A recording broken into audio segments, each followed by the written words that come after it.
Сәлеметсіңдер ме, оқушылар? Бүгінгі сабақтың тақырыбы Қазақстан мұнай мекені. Жаңа сөздермен таныс болайық.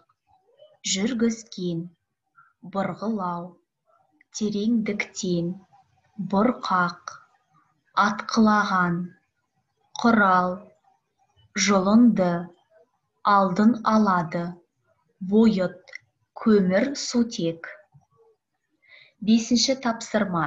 Мәтіннен суреттің мазмұнымен сәйкес келетін үзіндіні тауып оқы. Оқиғаны ретімен айт. 6-шы тапсырма. Мәтінді оқып, жинақтау кестесін толтыр. 1-ші бағанға мәтіндегі тірек сөздерді жаз. 2-ші бағанға мәтіннен тірек сөзге байланысты сөз тіркесін жаз. 3-ші бағанға тірек сөзді өзің бұрыннан білетін басқа сөзбен тіркестіріп жаз. Бағалау парағы. Суреттегі ақпаратты мәтіннен тауып оқиды 1 ұпай, оқиғаны ретімен айтады 1 ұпай, мәтінді оқып жинақтау кестесін толтырады 2 ұпай, сауатты жазады 1 ұпай. 7-ші тапсырма.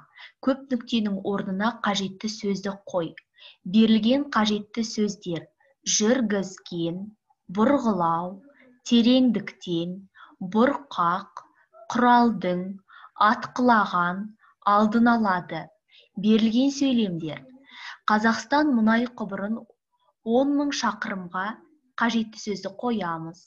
2-ші сөйлем: алғаш, қажетті сөзді қоямыз. Жұмыстары Қарашоңғылда жүргізілген. 3-ші: 40 метр, берілген сөзді қоямыз.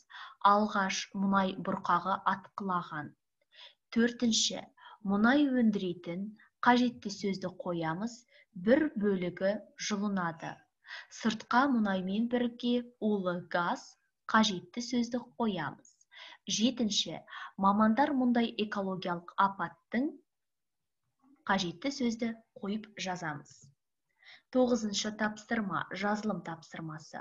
Сұрақтарға жауап беріңдер. 1-ші сұрақ: алғаш бұрғылау жұмыстары қай жерде жүргізілді?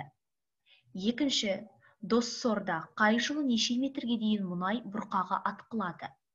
3-ші: 1985 жылдың күзінде Құлсары қаласында қандай тосын оқиға болды? Бағалау парағы. Көп нүктенің орнына қажетті сөздерді қойып жазады 2 ұпай, сұрақтарға жауап береді 2 ұпай, сауатты жазады 1 ұпай. Осымен сабақ аяқталды. Сау болыңдар оқушылар.